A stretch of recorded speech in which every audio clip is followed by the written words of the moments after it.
하겠습니다.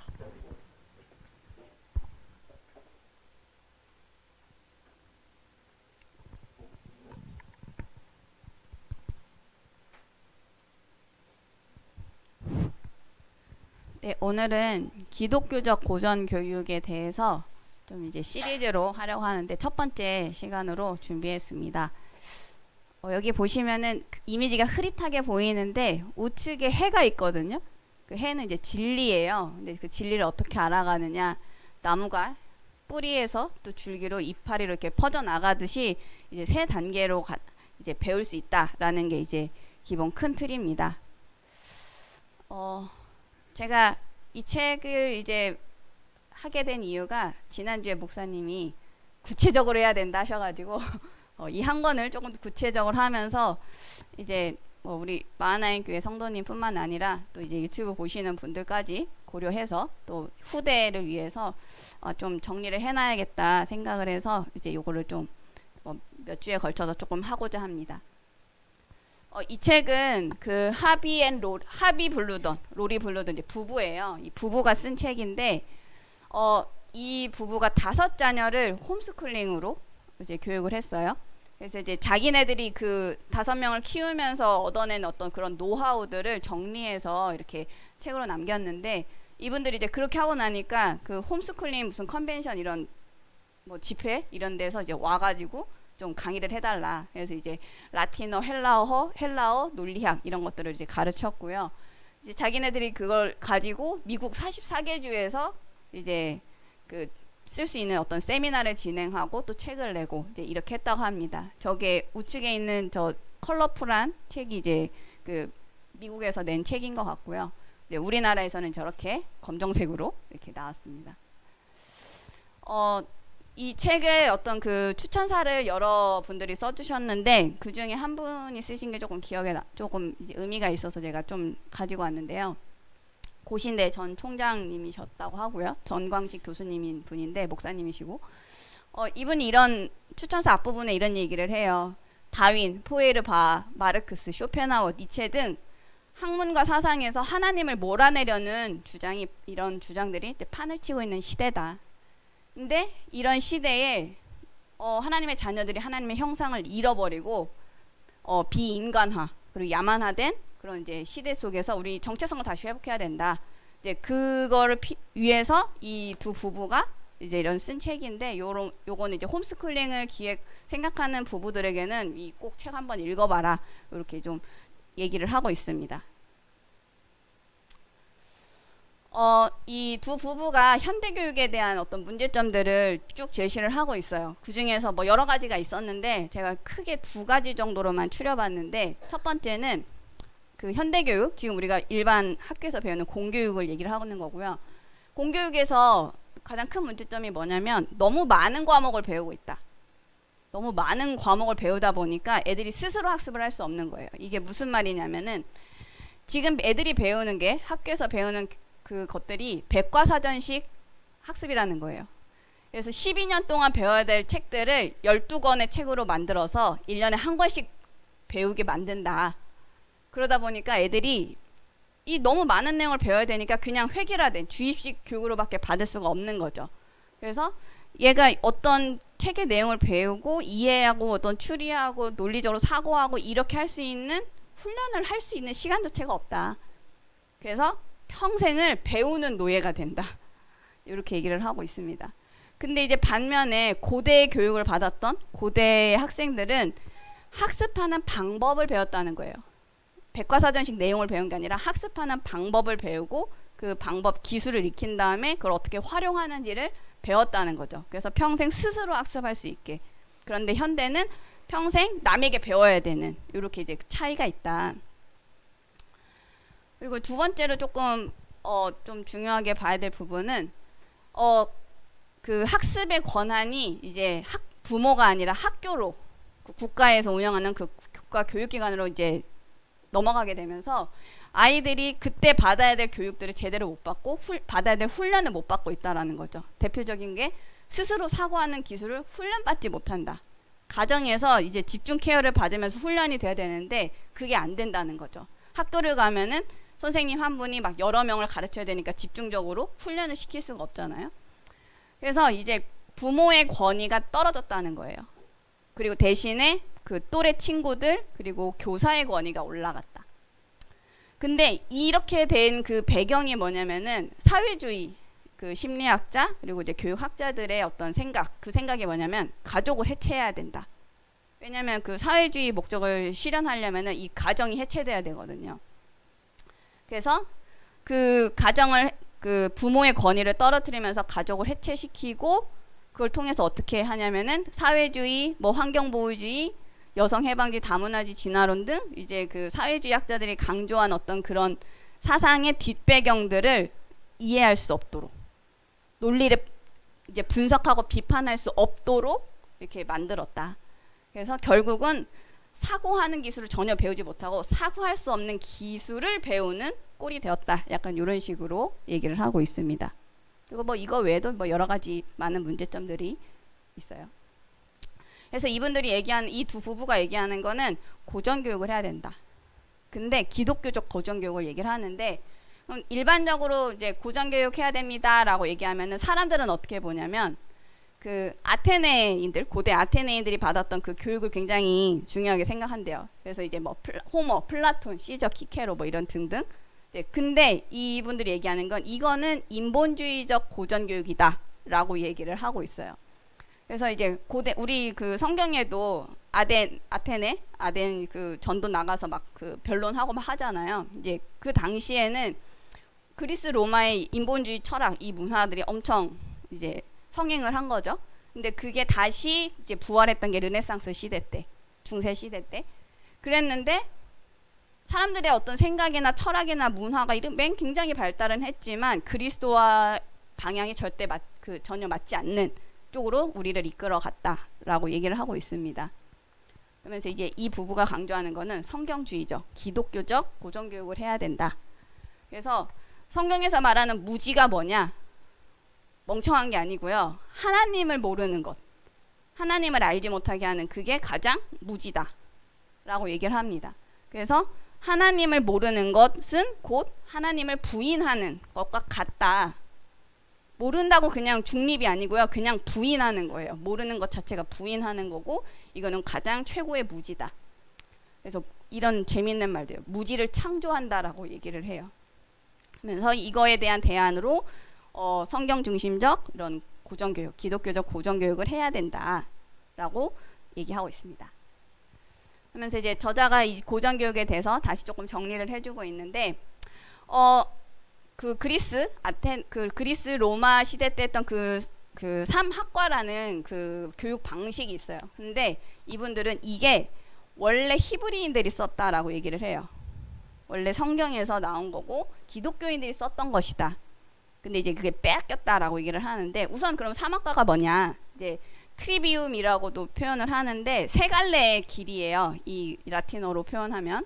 그래서 이 삼학과의 방식을 우리가 다시 되찾아와서 이거를 써야 된다. 애들한테. 그래서 그 세 가지 길이 뭐냐면은 문법, 논리학, 수사학 요 세 가지 과목을 배운다라고 얘기를 해요. 그래서 첫 번째 문법은 이해력을 발달시키는 거예요. 그래서 이제 언어에 대한 어떤 전문 지식을 습득하게 하는 거고요. 논리학은 그 배운 언어를 가지고 이제 논리를 맞추는 거예요. 그래서 논리를 하려면 추리를 해서 논리가 맞는지 안 맞는지 확인을 해야 되니까 그래서 어떤 설명, 정의, 논쟁, 오류에 대한 지식을 배운다. 예, 큰 틀이고요. 그 다음에 수사학은 의사소통 기술을 발달시키는 거예요. 그래서 이제 탁월하게 연설을 할 수 있는 그런 기술들을 한다. 그래서 언어를 배우고 어떤 논리를 배우고 연설을 할 수 있게 하는 게 이 삼학과의 특징이다. 근데 이게 고대가 지나고 나서 이제 그게 사라졌죠. 그 교육 방식이.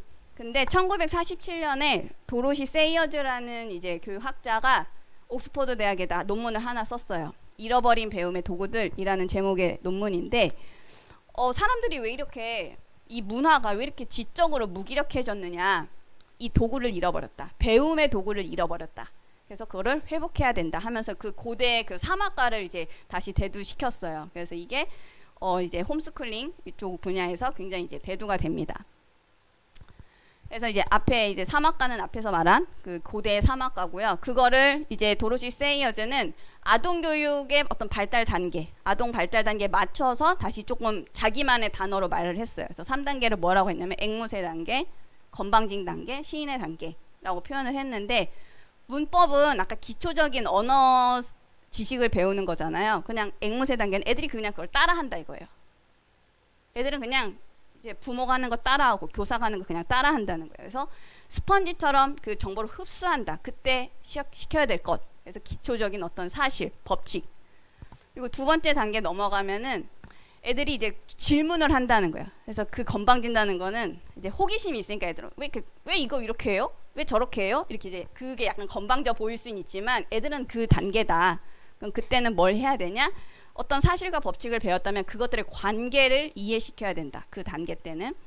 그리고 애들이 어느 정도 더 지나게 되면은 굉장히 창의적이고 어떤 이런 풍부하게 자기를 표현하는 그 시기가 온다. 그게 이제 시인처럼 표현을 하기 때문에 시인의 단계라고 했는데, 이때는 실제 어떻게 자기가 배운 그 사실 법칙들을 연결했죠. 그 연결을 또 자기만의 언어로 표현하게 하는 그런 이제 연설이나 작문이나 이런 것들을 학습시켜야 된다라고 이제 47년도에 이 여성 교육학자가 얘기를 했습니다. 그래서 이제 조금 더 그 과목에 좀 적용해서 본다고 하면은, 수학에서는 어떤 숫자 공식 단위, 이게 이제 문법의 단계, 앵무새 단계에 사는 거고요. 그걸 가지고 어떤 증명을 써내거나 이제 명제를 푼다. 이게 이제 그 두 번째 논리 단계고, 세 번째는 이걸 가지고 실생활에 활용하는 것들. 그래서 영어나 역사도 이제 어떤 기본 기초적인 거, 또 그 두 번째는 그것들의 관계들, 세 번째는 실제 적용하는 부분, 자기 삶 속에 이런 식으로 이제 나눠서 할 수 있다. 이런 이야기들을 그 논문 안에 썼습니다. 그래서 이제 이거 두 가지를 가지고 저자는 다시 자기만의 방식으로 기독교적 고전교육을 얘기를 합니다. 그래서 그 고대 처음에 나왔던 그 사막가는 그리스 아테네 그 사람들의 그 하나님과 전혀 관계없는 식의 어떤 방식들을 이제 히브리인들한테 배워서 했다라고 얘기를 하고, 두 번째 그 도로시 세이저즈가 한 얘기는 그나마 조금 회복을 했지만 조금 뭔가 아쉽다. 그래서 우리는 이렇게 하겠다. 그래서 새로 나온 게 성경적인 용어를 차용해가지고 일단 연결을 시켰어요. 그래서 첫 번째 단계는 지식이라고 표현을 하고요. 지식 단계라고 표현을 하고, 두 번째는 이해, 명철의 단계다. 그리고 세 번째는 지혜의 단계다라고 얘기를 하고 있습니다. 이런 단어들은 그 성경에 계속 반복적으로 나오는데, 특히 이제 잠언에 많이 나오는 단어고, 성경을 보니까 여기서 활용을 했던 거를 그 이제 시대가 역사적으로 이제 강대국이 그 교육에 좋은 것들 다 가지고 가잖아요. 그러면서 다 넘어갔는데 우리가 다시 회복해서 지금 현대에 이걸 다시 해야 된다. 이렇게 얘기를 하고 있습니다. 그래서 이게 지금 그 책의 앞부분 한 4분의 1 정도에 되는 얘기를 제가 압축해서 말씀드린 거고요. 제가 한 2주나 3주에 걸쳐서 뒷부분도 좀 하려고 합니다. 근데 제가 앞부분 이걸 딱 보면서 느낀 게 뭐냐면, 우리가 무엇을 해야 되냐? 가정교육을 회복해야 된다. 근데 이제 오늘 일부 메시지, 랩넌트 메시지에서 가정교육에 대해서 얘기가 나왔는데, 이 두 부부가 앞부분에서 계속 강조하는 게 있어요. 교육의 책임은 학교가 아니고 부모에게 있다. 하나님이 부모에게 주셨는데 왜 이거를 다 빼앗겼냐, 이제 이렇게 얘기를 합니다. 그러면서 회당에 대해서 얘기를 했어요. 바벨론 그 포로 이후에 이제 돌아왔는데, 그 회당에 모인 거는 누구냐? 아버지들이 모였다. 아버지들이 모여서 율법에 대해서 그 배운 율법을 가지고 다시 집에 가서 이제 자기 부인과 자녀들에게 가르쳤다. 그래서 부모 교육을 굉장히 강조합니다. 하면서 이제 본인들은 이제 그 사회주의자들한테 우리가 이렇게 많은 것들을 빼앗겼다라는 걸 계속 또 강조를 하고 있어요. 그러면서 이게 그 하나님 자녀들을 키우는 게 아니고 국가에 필요한 그 이제 어떻게 보면 이제 인적 자원을 양성하는 게 학교다라고 이렇게 보고 있고요. 결국은 이제 가정을 무너뜨리고 사회를 유지시키기 위해서 학교가 굉장히 이제 변질된 것들을 얘기를 하고 있습니다. 그래서 제가 봤을 때 우리가 교육이 지금 사단의 어떤 전략으로 활용되고 있구나. 그래서 제가 크게 조금 정리를 해봤더니, 하나님을 알지 못하게 하고 있고요. 학교 교육을 통해서. 그리고 스스로 생각하는 힘, 그리고 스스로 배우는 힘 다 놓치게 만들고 있고, 또 가정을 무너뜨림으로써 후대까지, 그래서 미래까지 무너뜨리는 그 전략으로 쓰임받고 있구나. 그래서 이거를 빨리 우리가 회복시켜야 된다. 이렇게 좀 생각을 했습니다. 그래서 이분들이 저희 부모님 세대의 뻘 되시는 것 같아요. 연도를 이렇게 봤을 때. 근데 이분들은 지금 자기 5자녀를 길러낸 그 이후부터는 계속 부모 사역에 집중을 하고 계시더라고요. 그래서 뭐라고 얘기하냐. 부모를 싱크탱크로 만들어야 된다. 싱크탱크를 어떻게 할 것이냐. 그래서 이제 언어, 아까 라틴어, 헬라어 뭐 이런 얘기들 했죠. 그런 것들을 이제 가르치고 훈련시키는 일들을 하고 있다. 그래서 부모를 교육시킴으로써 미래를 살리기에 굉장히 많은 이제 도전을 하고 있는 걸 이제 확인을 했습니다. 그래서 우리가 조금 명심해야 될, 좀 생각해야 될 부분이 뭐냐면, 창세기 3장에 보니까 사단이 가장 먼저 공격한 것이 바로 이제 가정이었잖아요. 가정이 반대로 얘기하면은 사단은 제일 중요한 것을 공격하기 때문에, 그럼 가정이 가장 중요하다. 전도 선교의 가장 핵심 포인트다. 우리가 이거를 발견해야 될 것 같습니다. 그래서 우리가 전도자라면, 여러분 전도자라면 반드시 품어야 될 현장이 가정이고요. 거기서 해야 될 사명은 가정교육이다. 그래서 좀 이 부분을 좀 명심해 주시면 좋겠는데, 우리가 해야 될 최고의 지혜는 뭐냐? 그리스도를 아는 지식이다. 그것이 실제 어떻게 현장에 적용되는지를 아는 게 최고 지혜다. 그리고 그것을 우리가 받은 복음을 뿌리를 내려서 복음 명문가를 구축하는 것. 이게 미션홈의 응답인데, 이건 어디서 시작되냐? 다락방, 팀사역. 그래야 미션홈이 응답이 온다. 여러분들이 그 비밀을 좀 확인을 하시고 자기 자신을 축복하시고 우리 가족 그리고 또 현장을 축복해서 선교지로 만드는 여러분들 되시기 바랍니다. 네, 감사합니다.